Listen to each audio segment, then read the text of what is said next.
What is up, guys? How is everybody? Thank you guys for being here as always. I'm happy to be back, honestly.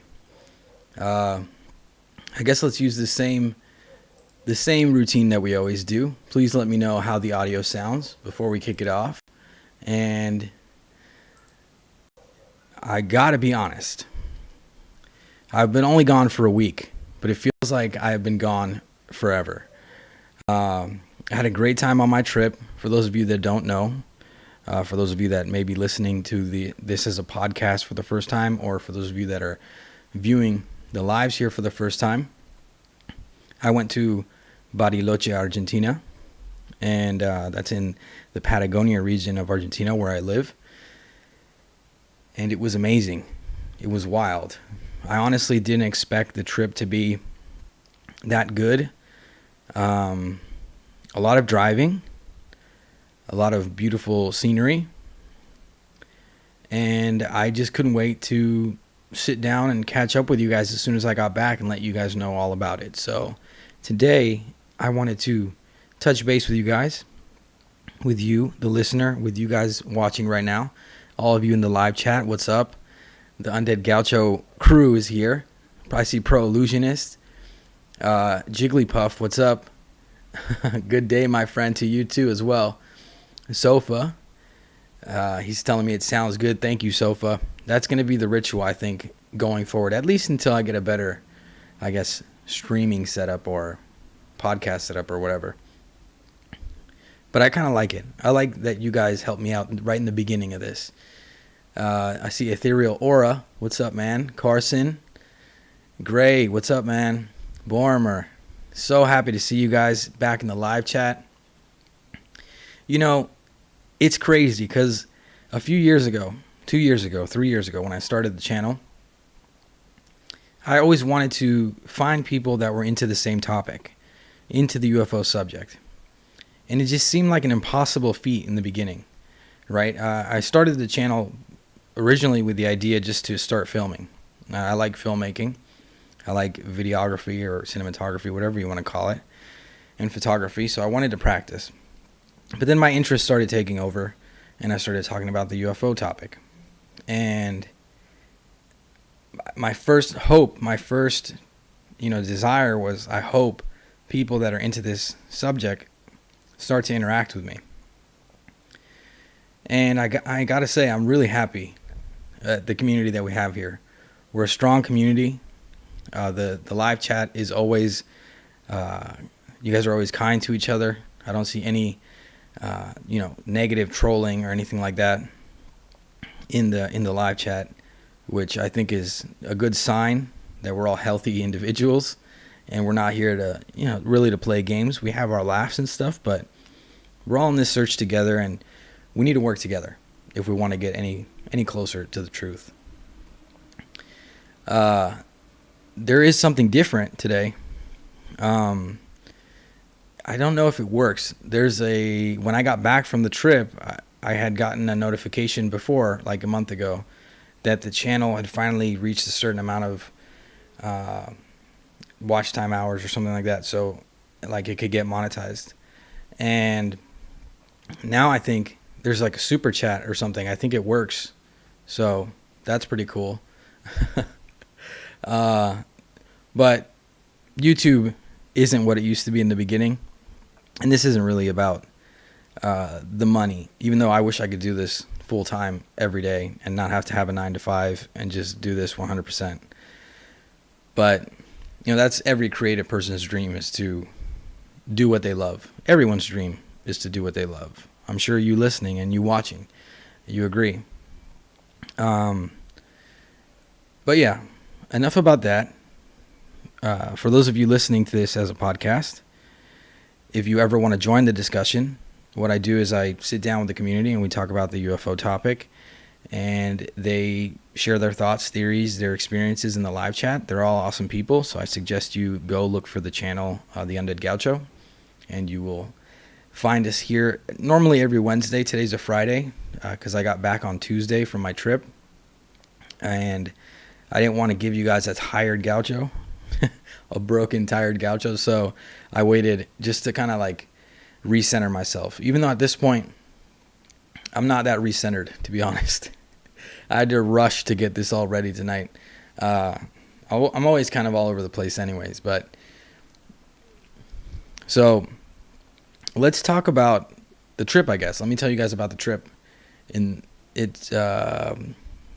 We decided to drive with COVID and everything going on. We thought it would be great to. Oh, Pro Illusionist just hit me with a super chat. Thank you, man. I missed you too, man. That's crazy. I didn't even think it was working, but that's awesome. Thank you, man. I got distracted. Thanks, Pro. It's super cool. As always, you've always had my back, man. I really appreciate that. You're the best, man. And sorry if you guys hear that sniffling. My dog is going, the co-host that's normally here, but you can't see her. She's like on the side of me. She's going crazy. So can you calm down? So I'm getting distracted. Let's get back to the point, the trip. So Tuesday, I think it was. No, sorry. Tuesday is when we got back. Friday, we went live before that week. I actually had to edit the podcast and put the podcast up before I left, and I totally tried to do it the night before, and I passed out completely, like knocked out while listening to it, because I tried to edit it like at 2 a.m. after I got everything ready and set everything up in the house and packed all the bags and put it all in the car. I had to take my co-host here, the dog, Nala, the dog, my family member, Nala. I had to take her to grandma's house and drop her off, and then I had to take care of everything else and get ready for the morning. So I should get that edited and up, but we'll see, because I mean, I don't see why not. But so we left early in the morning on Saturday, and we decided to drive because of COVID and everything. We just thought, why not drive and have like a road trip? And there's this famous route here. It's sort of like Route 66 in the States, Route 40. And people always say, oh, it's so beautiful. A lot of people that ride motorcycles, they do that route. And everyone says it's beautiful, but it's like a journey. It's like an adventure, supposedly. I just took it on because I've been missing going on road trips. I used to go on road trips with my family as a kid, and it's a big part of why I think I'm so into the UFO topic.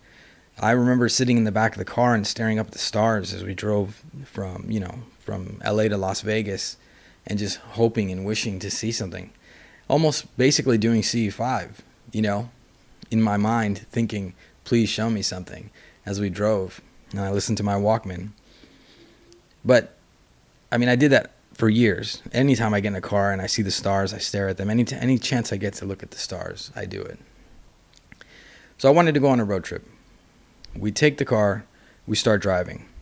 Pick up my wife, the car's packed, everything's ready to go. Luckily, my wife is a genius, and she is a badass, and she prepared we changed the tires before we left.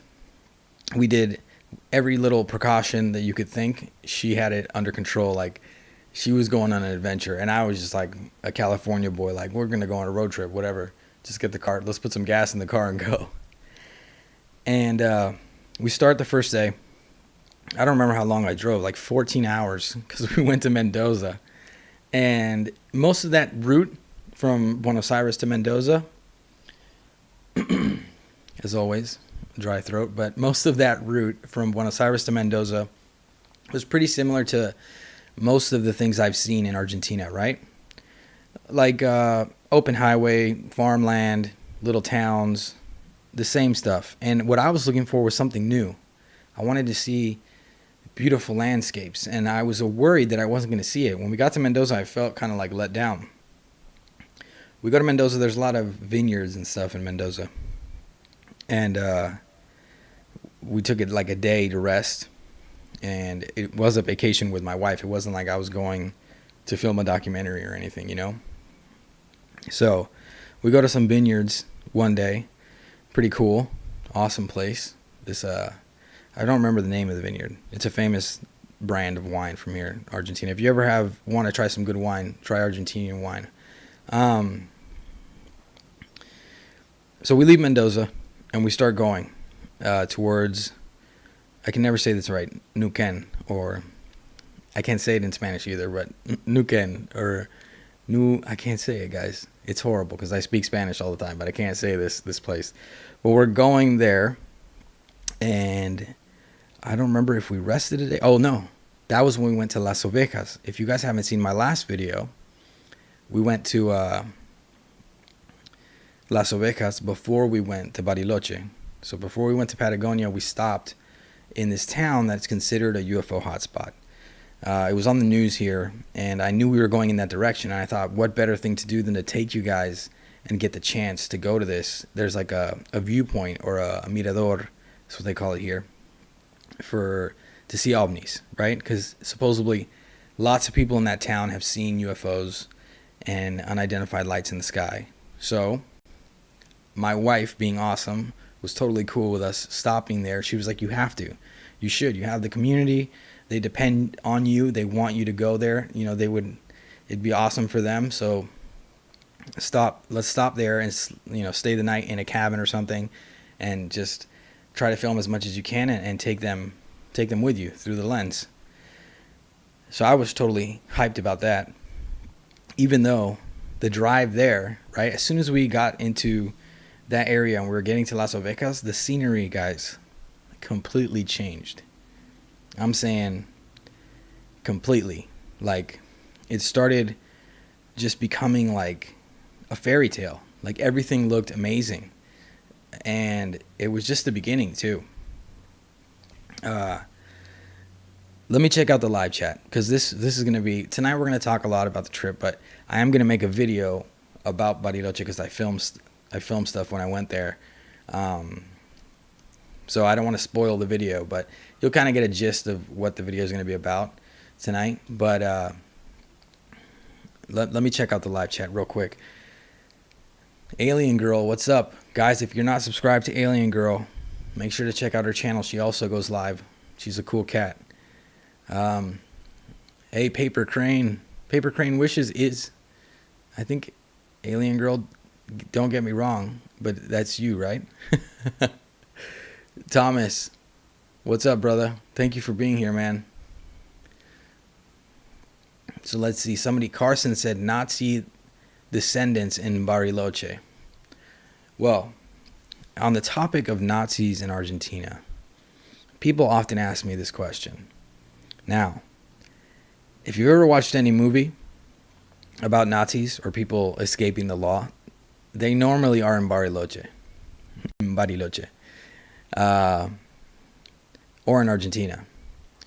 But it's funny because people ask me that, but then I think about, Project Paperclip, and I think about how Nazis were like a hot commodity, right? And there was a certain period of time where Nazi scientists and high-level Nazis were considered, they were rare tradable goods.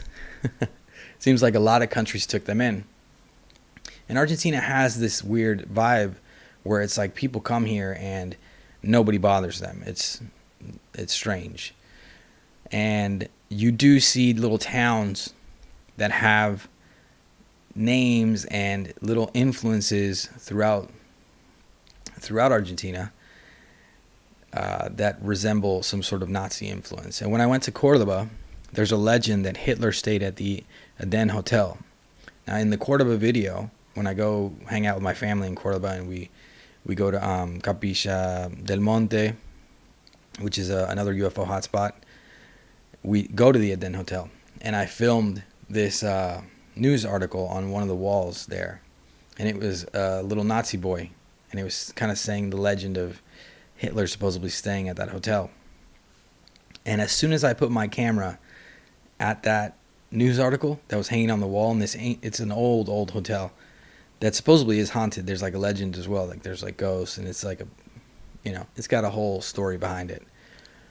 As soon as I put my camera there, it's the only time ever that my mic on the top of my external mic made like a weird sound, and it sounds just like something from like a Paranormal Activity movie. You know what I mean? Like it had this weird sort of like reverb to it, like a clicking or a weird sound. But that's just something weird that happened when I was there at that hotel. But there definitely is legends, and I wouldn't say that they are false. I would say that they are true, and you can definitely see the influence. And I would say that Nazis kind of went all over the world. Like I was saying earlier, they were a hot commodity. And I wouldn't be surprised if there still is Nazi influence and Nazi, some sort of Nazi power still existing. I don't know. You know what I mean? Like, I haven't really looked into the Nazi topic too much, even though I know it really intertwines with the UFO subject. Like the Nazi Bell and all these, and the occult and the paranormal. Nazis were super into that. Because I think there is a lot of power in understanding these things, guys. It's part of one of the reasons why I think when you look at our history and you think about the UFO topic and you think about the occult and the paranormal, really understanding how to manipulate reality or how reality works is powerful. And if there ever were legendary weapons and these kinds of things that existed throughout the stories around the world that different knights and different heroes had, the staff of Moses and all these kinds of things, I think those might have actually been, it's something I've pondered in the past. Like, what if they were alien artifacts or something given to them by the gods, or if the gods were aliens, right? Then we're talking about alien artifacts. And I don't know, King Arthur's sword always comes to mind when I talk about this. What does that mean about, what does that mean about how the ETs or the occupants have really influenced our culture and our species throughout time? But that's getting away from the topic of the trip. Let me look again at the live chat, see what you guys are doing. Derek says, you got to collect them all. Definitely, Derek. That's what I'm talking about. They were a hot commodity. Nazis were like Pokemon cards. They were all shiny Charizards in mint condition. Thomas Fessler says, Nazis were involved with the Vril, so they say. The Nazis definitely were into the occult and the Vril and all those kinds. I mean, it's pretty obvious, and I feel like it's something that's just kind of overlooked. Because we still are all looking for that proof, that truth. Most of the world is looking for truth when it comes to the supernatural and the occult and the UFO topic and the paranormal. Even though it's literally written throughout time and history, you can see it. It's right in front of you. It's like sitting right there. Most things that people do normally, I think, it's funny to me, growing up a Catholic and going to Catholic school. I'm not trying to offend anyone here when saying this, and anyone religious, but it's just an easy example to use. It really applies to any religion around the world. When I would pray, I don't see, once I learned a little bit more about the occult, I didn't see much difference in praying, other than praying for something positive or praying to a positive energy, I guess, than what people do when they practice magic. It's all about using the mind and the powers of the mind. And it sort of intertwines with everything, when you think about it. That's kind of, consciousness really does intertwine with everything. Without it, we'd all be babbling fools walking around staring at walls, I don't think we'd be the species that we are without that. Project Unity, what's up, man? I'm glad to see him here. So, let me get back to the trip. So we drive, we go to Las Ovejas, we go to the UFO hotspot, kind of crazy small little town. And I started realizing, like, there were these little tiny pockets in Argentina that I was overlooking completely. And it's weird because I've been outside of the city, right? But this was completely different. The town was so small and it was up in the mountains. And the crazy thing was, as soon as we hit the mountain to get to Las Ovejas, the terrain, the environment completely changed. it was like, it went from sort of like a greenish desert, kind of common look here in Argentina, to red stones, rocks, like mountains, caverns, and pine trees. It almost looked like Yosemite or something, you know, like something I would see in the States. And we get there, we look at the UFO hotspot, we check it out. I didn't see any UFOs. I didn't see any anomalous lights. We even went at night. My wife, my poor wife, she was so scared. You guys should have seen the road up to the UFO hotspot. It was all dirt and gravel, and it was like a 15-minute drive. And out there, your GPS service, your cell phone service is kind of shoddy, right? So it cuts in and out. And it was pitch black. We drove up there, and I'm thinking, maybe this wasn't a good idea. You know, what if we do see something and my wife isn't ready for it? Or what if something happens, right? Because I have, the whole trip, I had this intention in my mind. I wanted to have an experience because I knew that this Route 40 and all these areas in Argentina were barren and open and just like these spaces where I feel like the phenomenon would fit perfectly. It's like it fits in perfect. It's something that I could imagine being there, right? And we get up to the UFO hotspot. It's pitch black. The UFO hotspot, the mirador or the viewpoint, right? That you guys can see in the video. In the daytime, it was beautiful, but we couldn't see anything. So we didn't know if we were driving and there was a cliff on the side. We didn't know if, you know, you can only see so far ahead of you. It was really off the beaten path. And I get out of the car and I leave her in the car. And she's not going to get out of the car, right? Because it's super dark. And even I was kind of like, whoa, this is wild, right? I'm looking up at the clouds. There's lightning in the background. And I can see the lightning when it illuminates the clouds. I can sort of see the reflections of the mountains. And I'm thinking, I got to see something. I'm up here. It's nighttime. I stared up at the stars. I tried to center myself. I tried to clear my mind.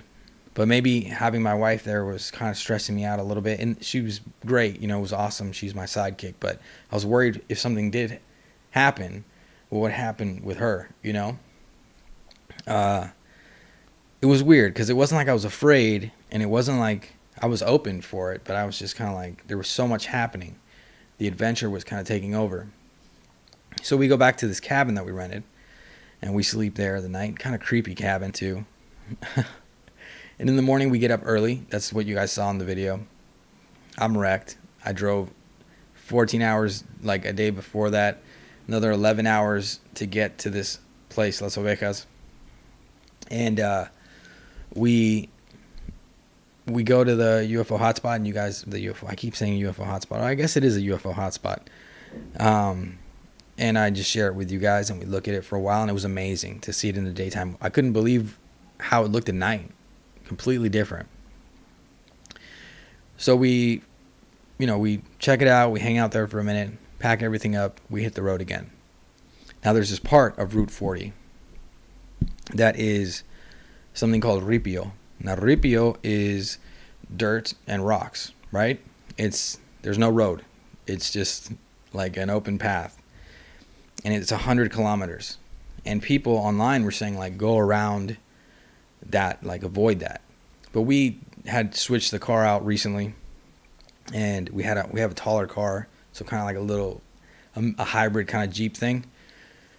And I was like, we could totally do it. Like, and I'm imagining dirt and rocks. And that's it, you know, like a random dirt road with some rocks. No big deal. We can take it. Guys, there was like lava rocks because there's volcanoes. Dormant volcanoes, but there's volcanoes out in that area, and there was a section that was literally black molten lava rock. And the ripio, or the road that we were taking for 100 kilometers was not it was not what you would think. It wasn't small rocks. It was huge rocks and just intense terrain for 100 kilometers. And we had to go, even with the car that I just told you guys was a little higher and everything, we still had to go super slow. And there's nobody out there, which is the craziest part, right? Because this whole route, it's like a iconic route, but only people that like are willing to take it. And especially this part with the rocks and the dirt roads.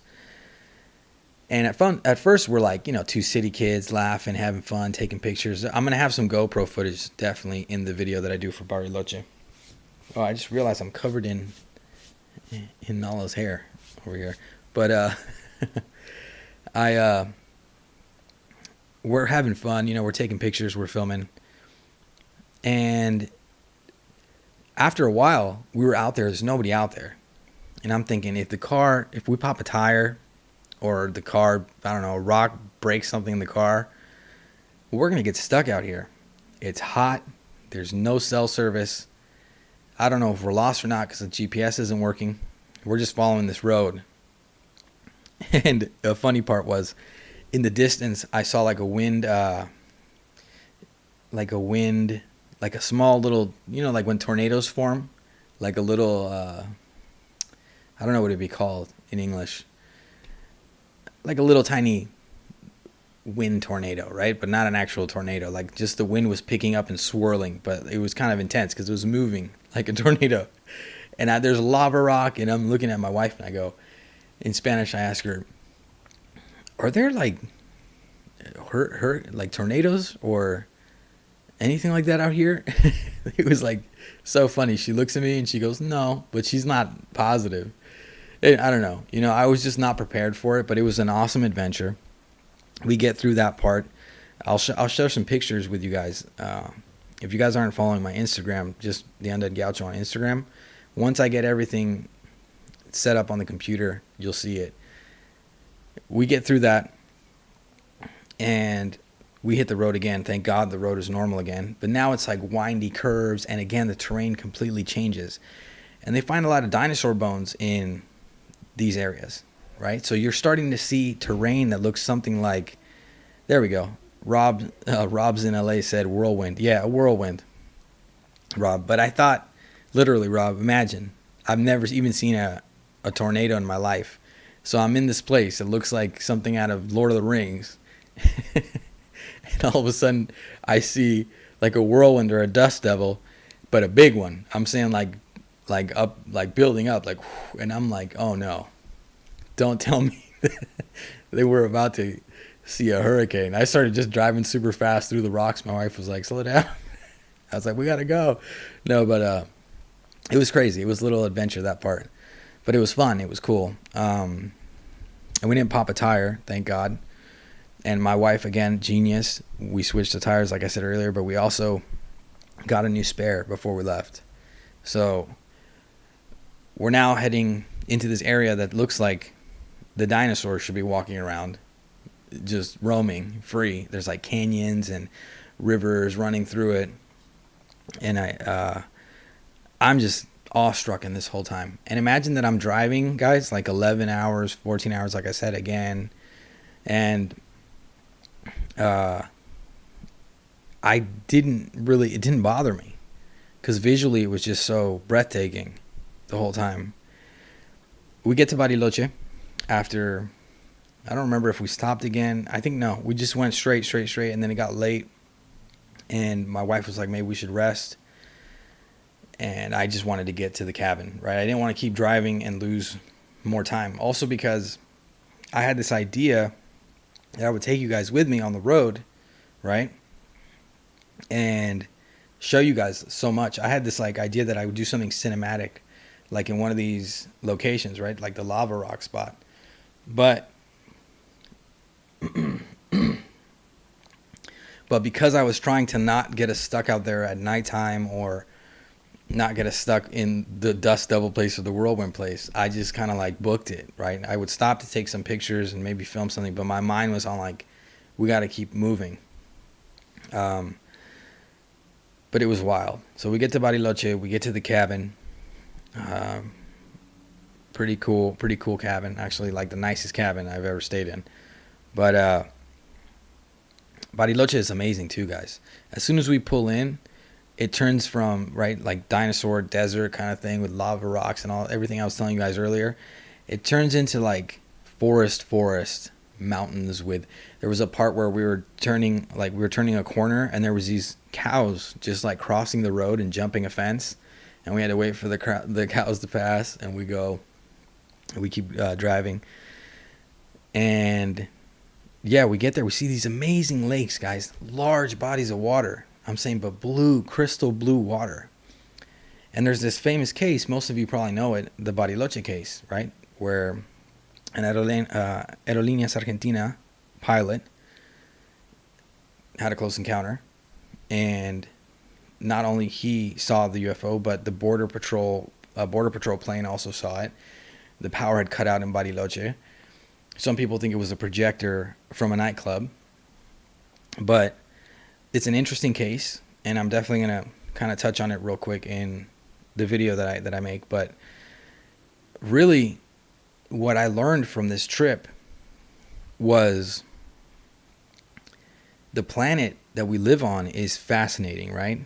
Like, I've been places, I've seen things, I've been to the Dominican Republic and swam on, blue, crystal blue water on an island, and I've seen stuff growing up, but this was just wild because it was like in my backyard, and it was just driving. It would change every 2 hours, like the environment would change. It was insane. So we're now in Bariloche, and I think the first night we kind of just rested because we got there super late. So I think we just kind of knocked out. We put everything in the cabin and knocked out. The next few days we sort of go around the town. We go to the different lakes. We check everything out. But the whole time I'm thinking to myself, all these locations I've been seeing, all the different minerals and the different sort of open, but I'm talking open, guys. I'm not saying like, oh, there's an empty patch of land there. I'm talking miles and miles and miles and miles of green, open terrain. And then when we got to Bariloche, the lakes, they were enormous. And I was thinking, we know that in lots of UFO cases, large bodies of water play an important role. We know that in the Tic Tac case and the videos, the FLIR video and the Go Fast video, the Tic Tac video and the Go Fast video and the FLIR video, there's water, and it's something that I've looked into a bunch. I've looked at different aspects that correlate with UFO sightings, and everything that I was seeing on this trip, every last little piece of it, right, was correlating. I've heard that power lines, right, like back in the day, in I think the 60s and the 70s, there was a lot of cases of UFOs, sort of people would see them almost sucking energy from power lines and around power sources like factories and things like that. And along Route 40, they have old school power lines. It's not like something you see in the city. There's like really old power lines in these different towns. And there are locations where I'm telling you, if a fleet of UFOs just wanted to land and have a picnic, they could land and have a picnic and nobody would see them land. Like on the road, it was just us. And the whole time, guys, I'm sitting there thinking, after we went to Las Ovejas and we went to that viewpoint, my wife just said, she said to me on the drive, she goes, we went to that viewpoint, but everything here is a UFO. This is a perfect place for UFOs. Everything we've seen. And I couldn't agree with her more. And she doesn't even look into the topic like I do. So it was wild. It was a wild trip. I'm going to make a video about it, but I'm glad to be back. I'm glad to be here with you guys. Thank you guys for being here as always. Thank you guys for tuning in and being here. I want to know how you guys are, because I felt like I was gone a month and I was only gone a week. Let me refresh the live real quick on my end, because I think the live chat kind of froze. Let's see. While I do that, I'm going to take a sip of this water here. Actually, it's not water. It's Coke. Probably not the best. But I want to know how you guys are doing. I want to know what you guys have been up to. How's life? You know, if you had a close encounter while I was gone, I'd love to hear that. If you've thought of any new theories, any new thoughts on the topic, I'd love to hear that. Really, today I wanted to just jump on here, give you guys a little taste of what I experienced, because I'm sure it's going to sound almost the same when I make the Bariloche video. But the footage was kind of all over the place, and I used 3 cameras. So I had to like put all the footage in one space so I could like work on it, and like all from the same spot. Sofa says, I remote viewed my friend the other day and had a C5 yesterday. That's awesome, Sofa. What was your C5 like?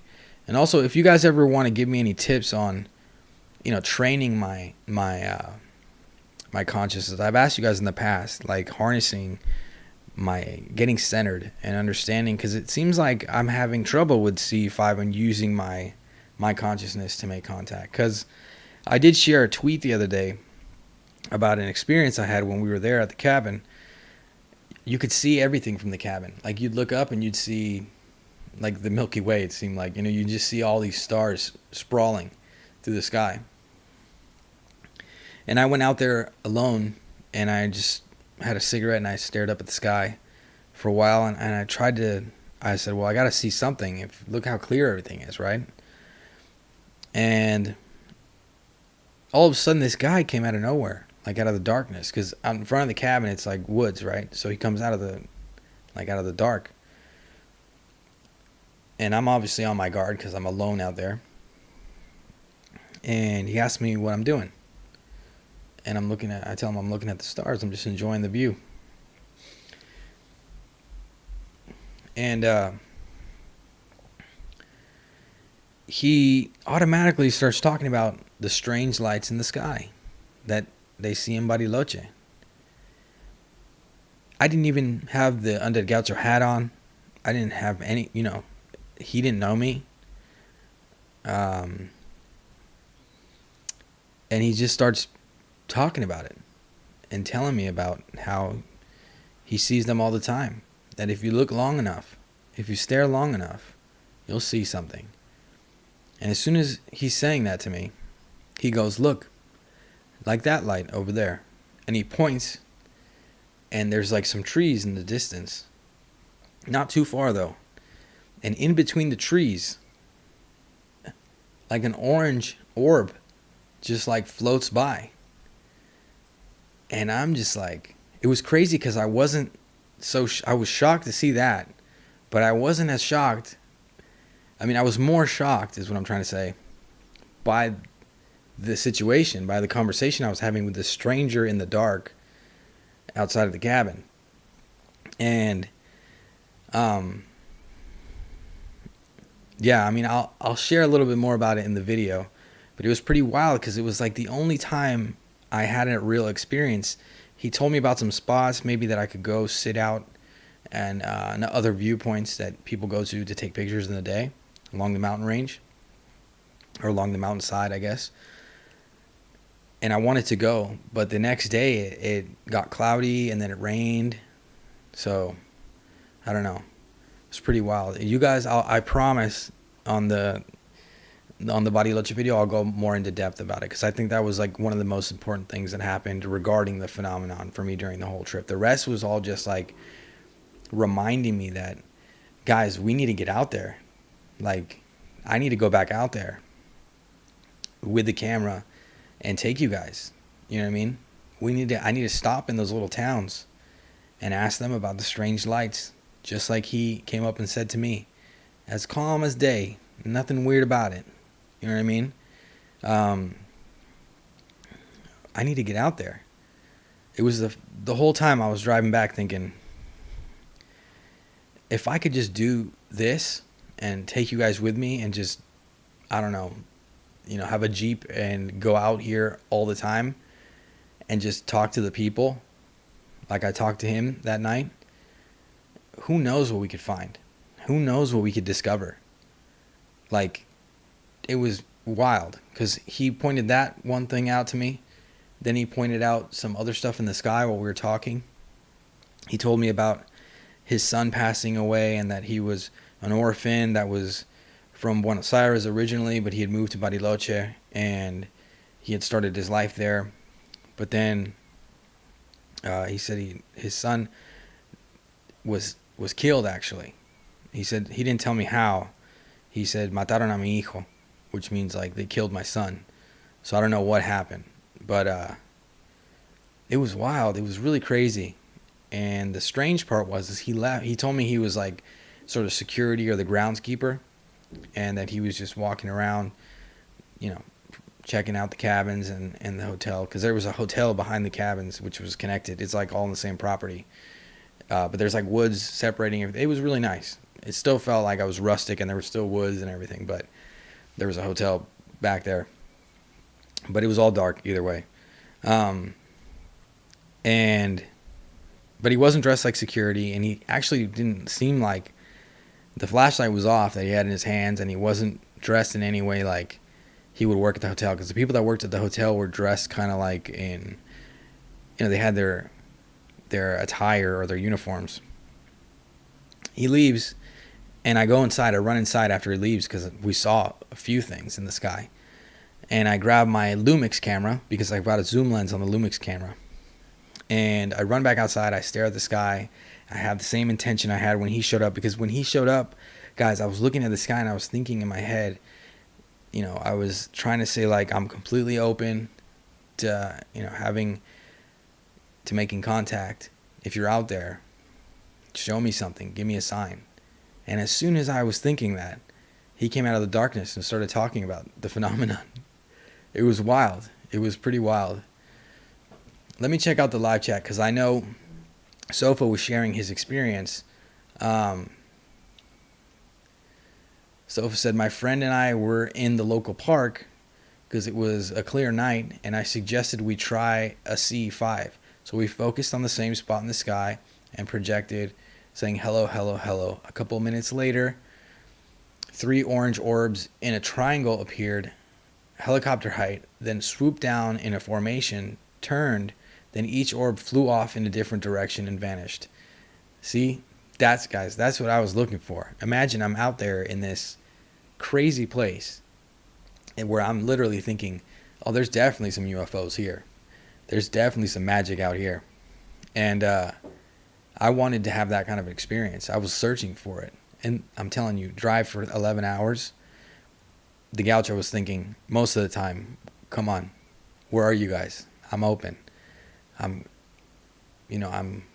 come in peace. I'm here. I'm out here. Let's see. Jigglypuff said, have you seen the new Mick West and Lou Elizondo interview from yesterday? I haven't watched it yet. I saw some stuff on Twitter about it, and it seemed like Lou sort of disagreed with Mick on, his take. Let me know what you guys thought about it. Don't worry about spoiling it. I'm not a guy that gets worried about spoilers. I actually don't mind at all. I still need to visually see things and experience things to feel it. Like when somebody tells me the end of a movie, doesn't really trip me out that much. Project Unity said, I'm free for a call anytime if you want to talk about CE5. I'm totally down, brother. And I got to talk to you again, man. We got to make another fireside chat, brother. Definitely. He says, Project Unity says, that was probably a successful C5 experience. That guy coming to you. There's no coincidences. That's it's kind of crazy, because I didn't know if he worked. He said he worked there, right? And the weird thing is the next day I woke up, I was like, maybe I should go to the hotel and check. I'm not sure if I said this. I didn't. Wait, let me backtrack 1 second. Sorry, guys. For those of you listening, I hope I'm not confusing. You guys are jumping all over the place, but this is it was kind of a weird experience. So I get a little flustered when I tell this story, and I've only told it like once now, and then I tweeted about it. But when he left, the guy that had given me the keys to the cabin the first night, which was like a hotel employee dressed like a hotel employee, came up the same way he came, right? But he looked like he was looking for somebody, and he was kind of frantic. He was looking all over the place. He would look like he had been like running or something, you know. And I asked him a generic question on purpose to see if he would say like, "Oh, hey, did you see somebody come by here?" Because that's what he looked like he was doing. He looked like he was looking for somebody, and I thought, what if he's looking for, the guy's name was Victor. And I've had really important people in my life called Victor, which is kind of wild. I have a cousin who was like a brother to me. His name is Victor. And then my best friend growing up, his name is Victor. We're still best friends. We've been friends since we were little kids. And yeah, it was pretty wild. But I don't know. You know, it left me thinking, because I felt almost like he had something to do, like maybe it was his consciousness or his level of openness to the topic that was bringing these things out, you know, that was creating these close encounters, or that they were visual, right? But it was kind of wild, because I went inside and I thought, after I went out again with the camera and thought, okay, I just saw a bunch with him, so here we go. I'm going to get some footage for you guys, and this is going to be awesome. And nothing.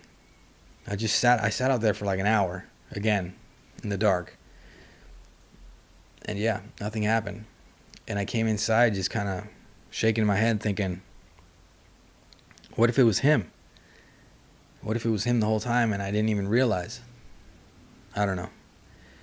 But Zofa, the 3 orange orbs in a triangle, that's wild, man. And it's not the first time you had an experience like that, right? I think you've told an experience like that in the past. You should definitely next time, I don't know, turn your camera on in your pocket.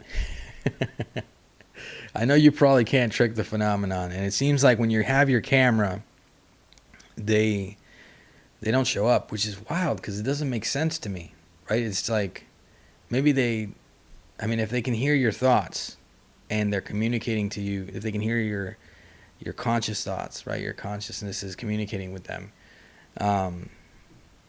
They must, I guess, know everything that you're thinking at the moment. I don't know. It's kind of a wild thing to think about. So let's check out the live chat. Thank you guys, man, again for being here. And thank you for those of you listening. Like I said, guys, I was really happy to be back because I knew I was going to be able to sit down and talk to you guys again.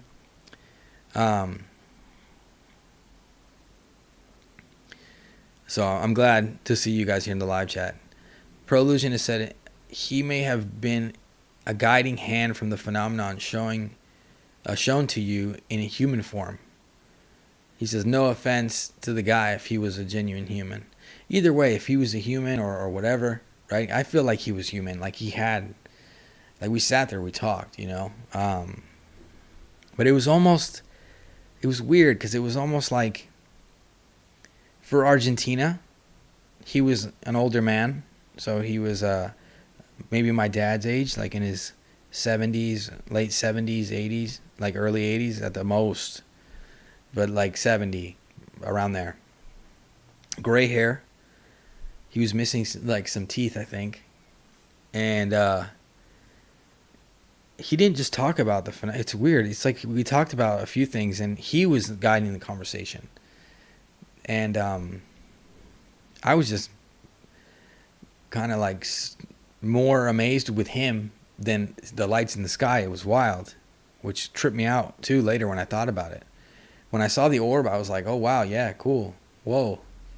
And then I looked at him and he just seems totally calm about it. And I'm like, what is going on right now? Project Unity said, if you're focusing on getting film footage, you're not focusing on C5. This is my theory about why even footage is hard. Intention is everything. That's true. I think maybe if we set up a camera, right, and we forget about it, we just leave it like a streaming camera. I could have done that.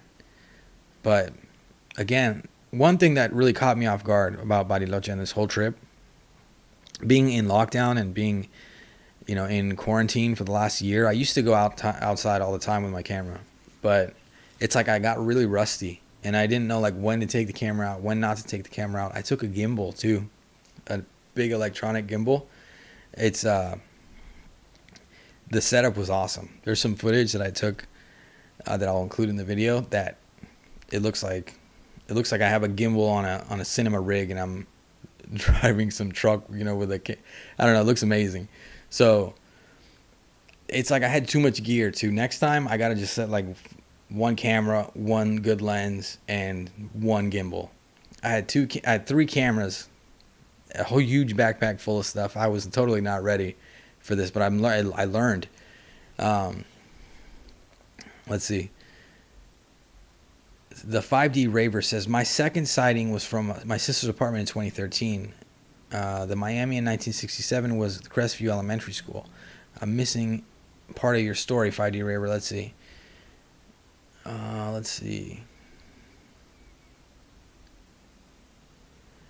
Oh, he's talking about the Westall incident and his sister. That's good. That's interesting, man. He says, I wish I could see them again, but now my house is not that conducive to it like my sister's apartment was. I wanted to talk about that too tonight, the UFO hotspot thing. Look, there's certain locations on the planet that they're magical. What can I say? This place was one of those spots the whole way up there. Patagonia is just amazing. And there's places like, Chile's UFO Trail, or Mexico City also has a lot of UFO sightings. Then you have Boney Bridge. I'm reading something here. Boney Bridge, Scotland. I don't think I said that right. Then you have Wiltshire in UK,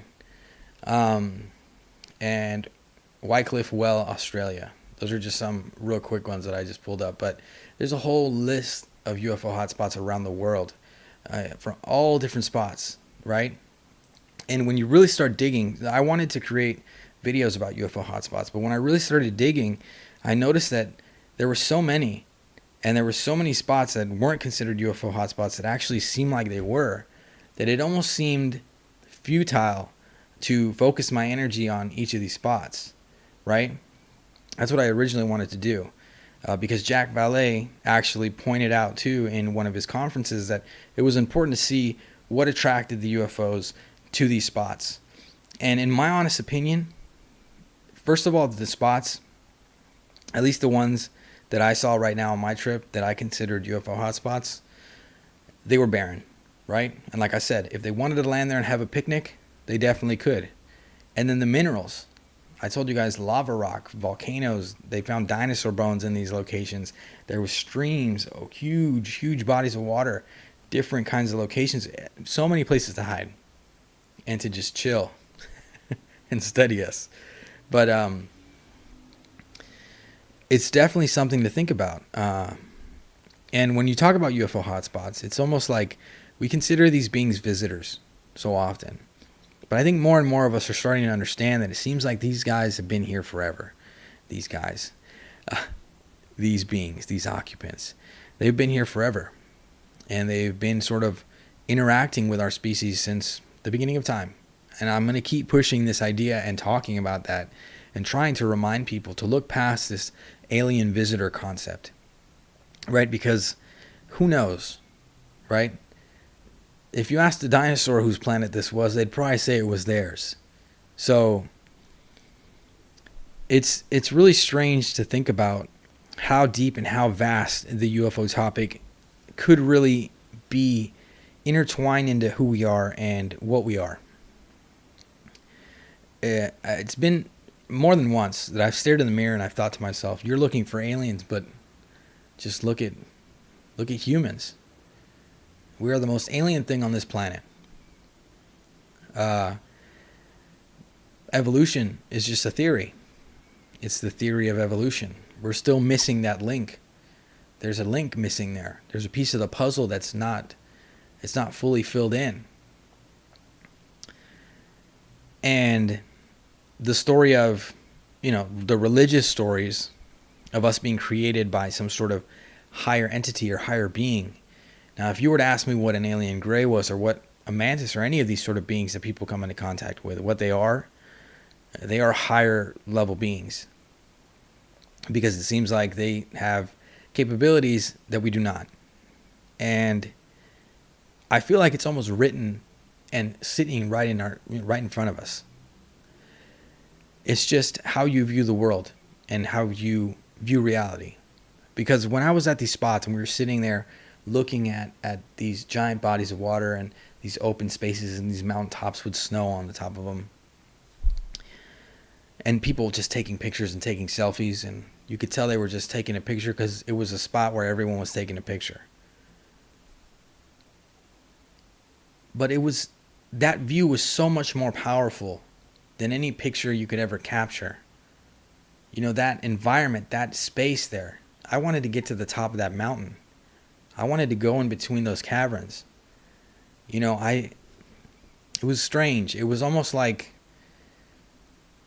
a bit overwhelming at times, but it was, refreshing. It felt good. But to see people trying to get selfies for Instagram, and I love taking photos. I took a bunch of photos, and I film everything, and I try to, I have a channel and everything, so I totally get it.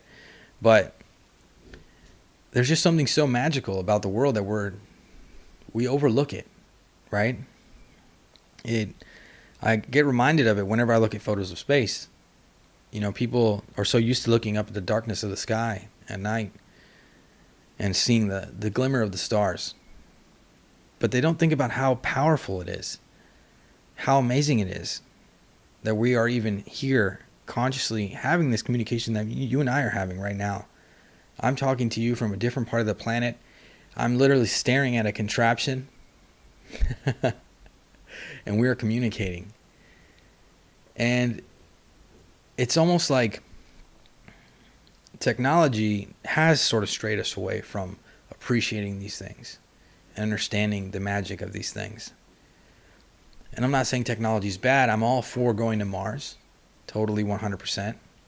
It's going to be difficult. Lots of people will die in our travels into space, but we're going there, right? And I'm totally into digital currency, and I'm into the future, and technology can be very helpful for our species. But there's something magical about the Earth that we can't forget, because when you're looking at a topic like the UFO subject,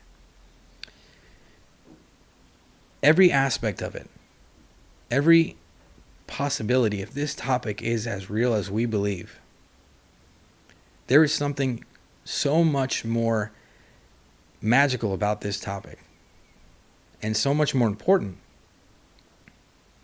that we're overlooking. Who cares about the craft when understanding where these beings come from and that they exist and their goals or their intentions with interacting with us, or what role they've played in our species, in the growth of our species, or maybe they've even created us, who knows? It just makes you look at the stars in a different way. It makes you look at nature in a different way. When I looked at the vastness of these ranges and these giant mountains and these clouds, the only thing I could think was, of course the phenomenon exists. Look at what I'm staring at right now. I'm on another planet, it feels like. I'm out of the city. I'm out of that four-walled box I live in. It's pretty wild. I know a lot of you probably live in locations that have UFO hotspots and have lots of wildlife or locations off the beaten path, that you probably hear me say this and you're like, yeah, well, I have a forest in my backyard. Well, you should be grateful for that. You should connect with that. And I've never been someone I've always been into camping and going out and surfing and all this kind of stuff, but I never had a real connection or a level of understanding until now. You know what I mean? Until now that I'm older, I'm starting to realize, like, you need to start paying more attention to not the city and the reality that we've sort of constructed for ourselves with social media, with television and politics and all these things, these human constructions. Something I did once was I would look for the strangest animals that I could find.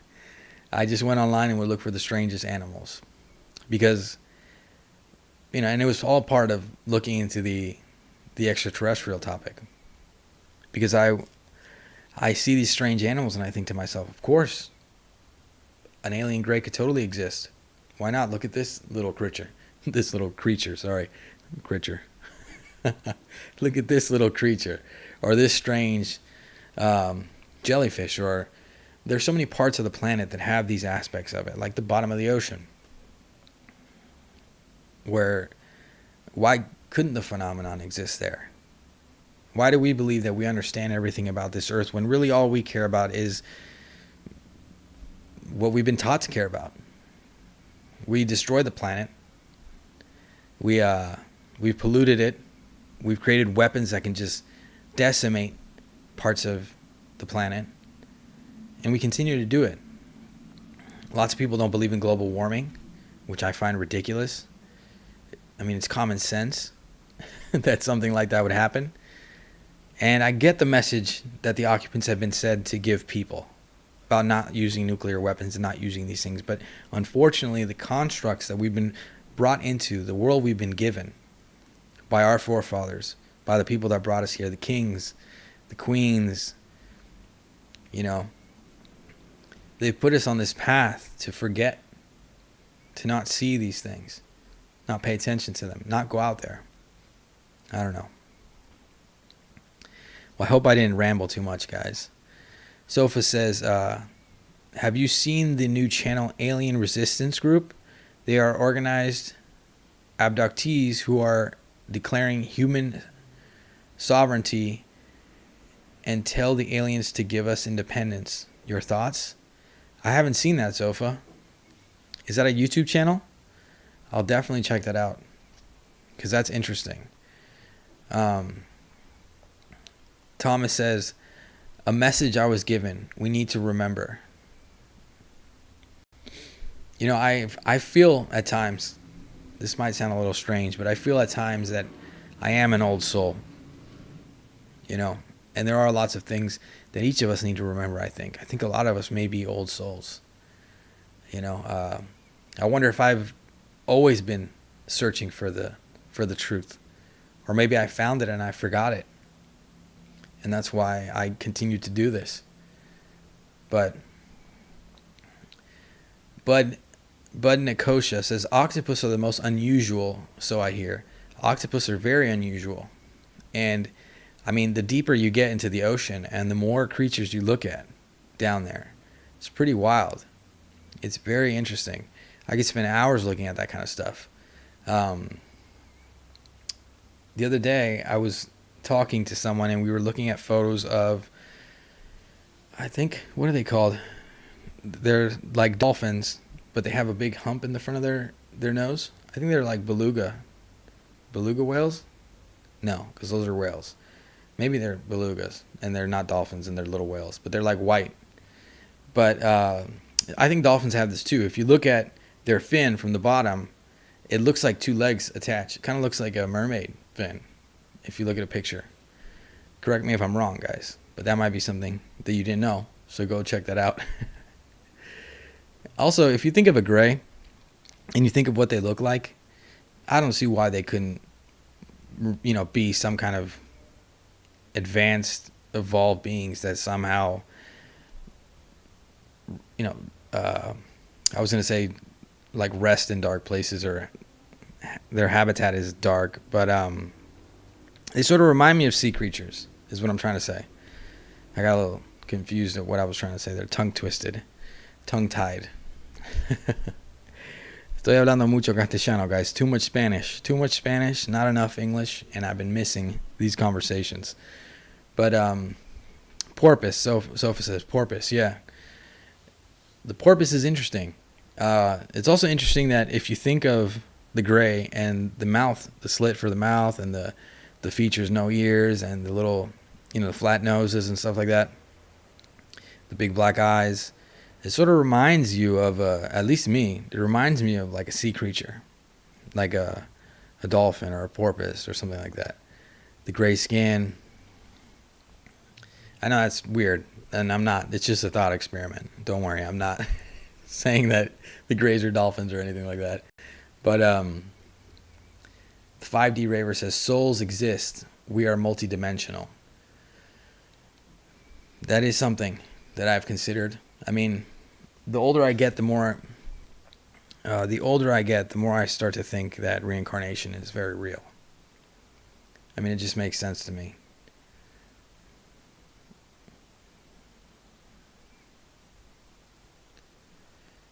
He says, my niece was born exactly 30 years after Betty and Barney Hill's abduction. That's interesting. Thomas Fessler says, killer observation about the Greys. Well, it's something I thought about, but it's such a weird thought to have.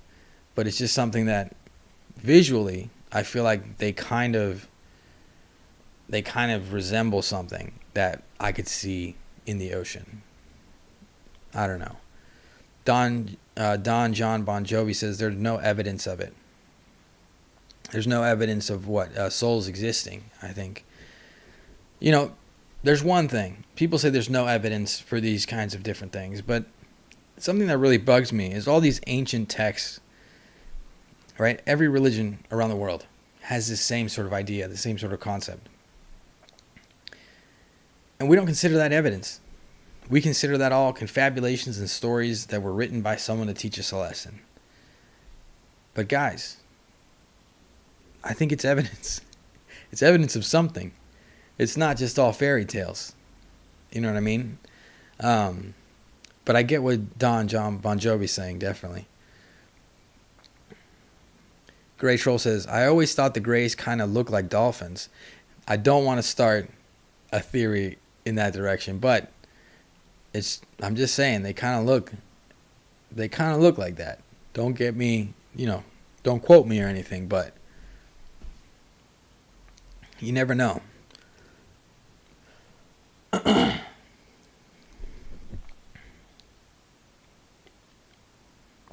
People talk about how these beings seem to be, like we said earlier,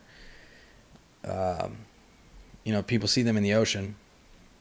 There's a case from, I think it's Russia, where some divers came into contact with some beings, like literally in the water, and they weren't in a craft, which I think is interesting. We know that the vehicles can traverse the skies, they can traverse the seas. So, who knows? I'm not trying to create a theory here, because I know people will come at me with pitchforks and knives. But, with pitchforks, knives, and what are those, torches? Great Troll says, Dende Gaucho, isn't there a rumor that the intelligence community has seen a report about UFOs coming from the ocean? There is a rumor about that.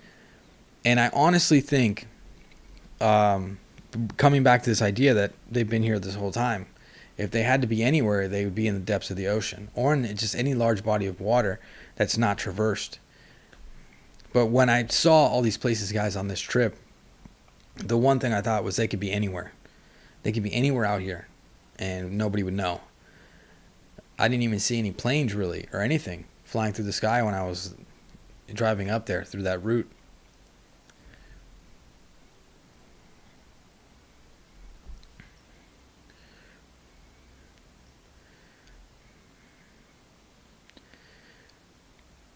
So, I got a lot of work to do this weekend. Sorry, I was petting the co-host here. That sounds weird, but that's my dog. For those of you that just tuned in. I got a lot of work to do on the Bariloche video because I want to make it interesting. I want to make it creative.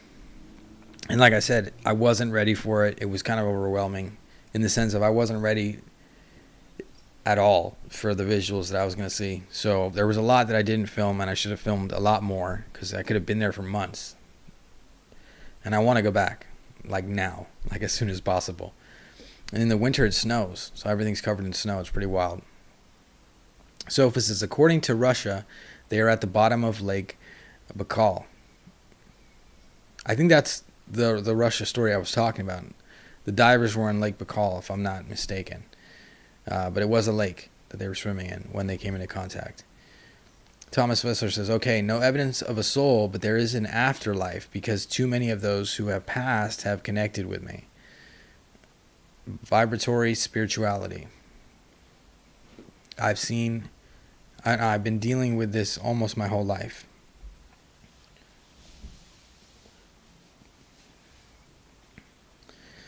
That's interesting, Thomas. I'd like to hear more about that. Like maybe tell us about one of your experiences or something that somebody you've come into contact that's passed on. One thing when I was younger, I used to have lots of strange experiences. I remember this one time. It was like somebody sat on the edge of my bed, and it was a man in a suit with a hat, like the way people used to dress a long time ago. And I described him to my mom, and she said it sounded like my grandfather who had passed away. And I used to see, the shadow beings in that one apartment that we lived in. And when I moved over to Venice, there was this window in my bedroom, and there was always this shadow of a cat, which I still think maybe there was a cat somewhere, but it was always in the same location. And when I'd lift the curtain, there was nothing there. I'd put it back, there was the shadow. I'd lift the curtain, put it back. Eventually, I just forgot about it, and the shadow was there, and it'd come and go as it wanted. But never saw that cat, never knew what it was. But I've never actually had a real crazy ghost experience. Other than those ones, like the stuff that happened to me when I was a kid, and then the paranormal experience I had with the train here in Buenos Aires. Other than those cases, I might be forgetting something, because sometimes I do forget some of my own experiences. But other than that, it's like I would love to see a ghost at this point in my life. I would love to see anything. That's what I'm doing. I'm trying to figure out what reality is really about, because I feel like we're stuck in this age where we're missing the big picture. Sofa says, declassified Russian files. He's responding to 5D Raver's question about the Russians saying that they are at the bottom of Lake Baikal.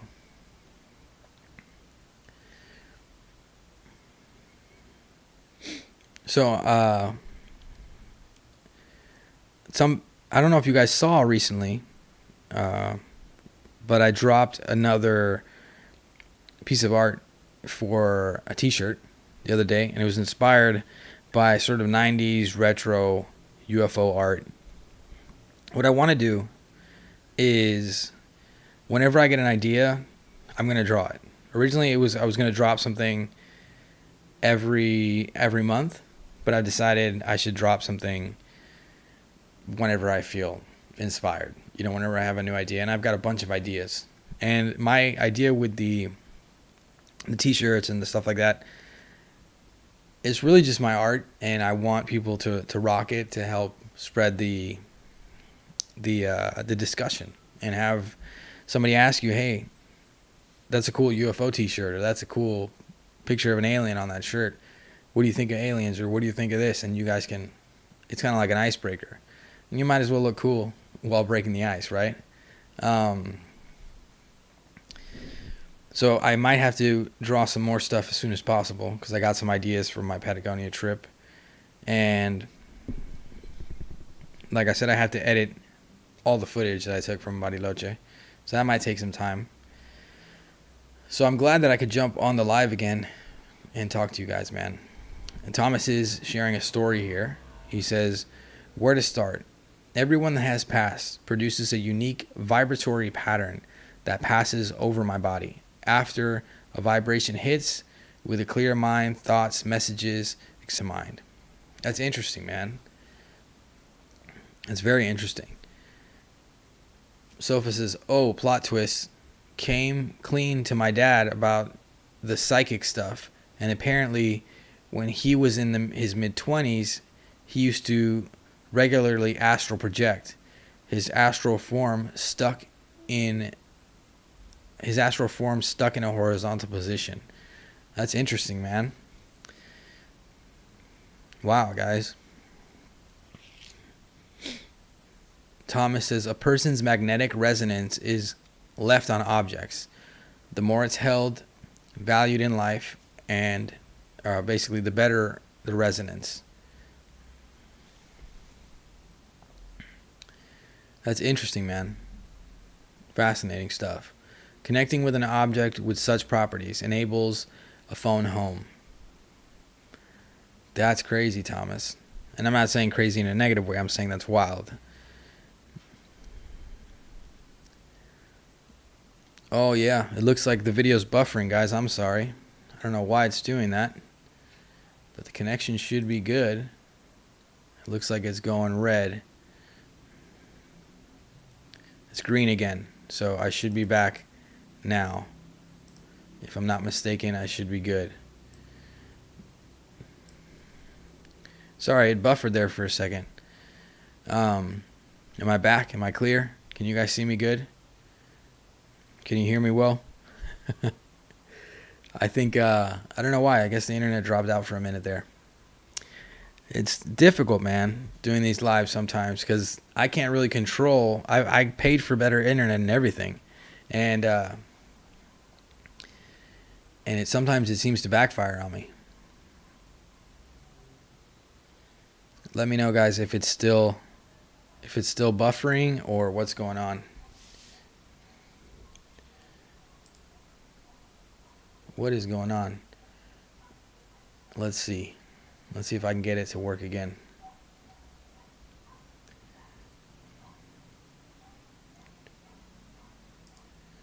That's weird. Guys, let me know if I'm back, if you can hear me, or if it's still buffering or doing that weird thing it was doing a second ago.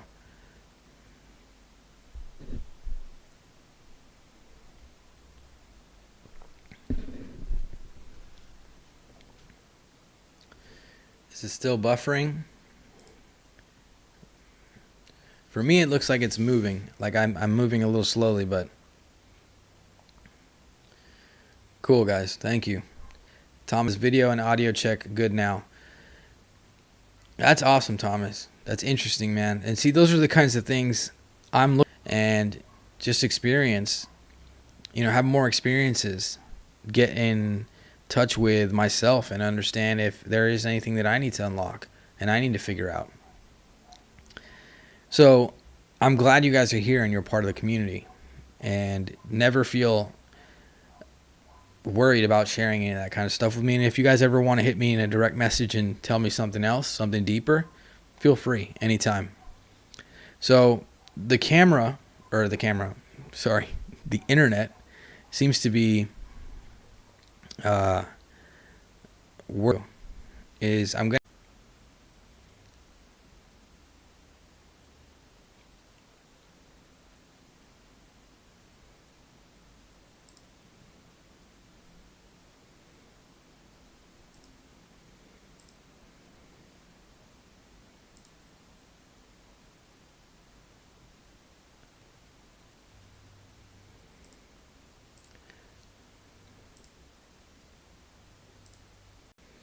I'm still here.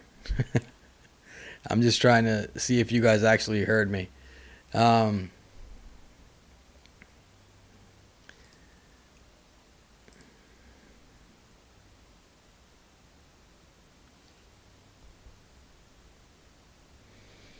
right, well, I only stayed online just now, and I didn't end it because I wanted to make sure if I buffered or anything there. I just wanted to say thank you guys, and we'll pick this up next week for another live. You guys are all awesome.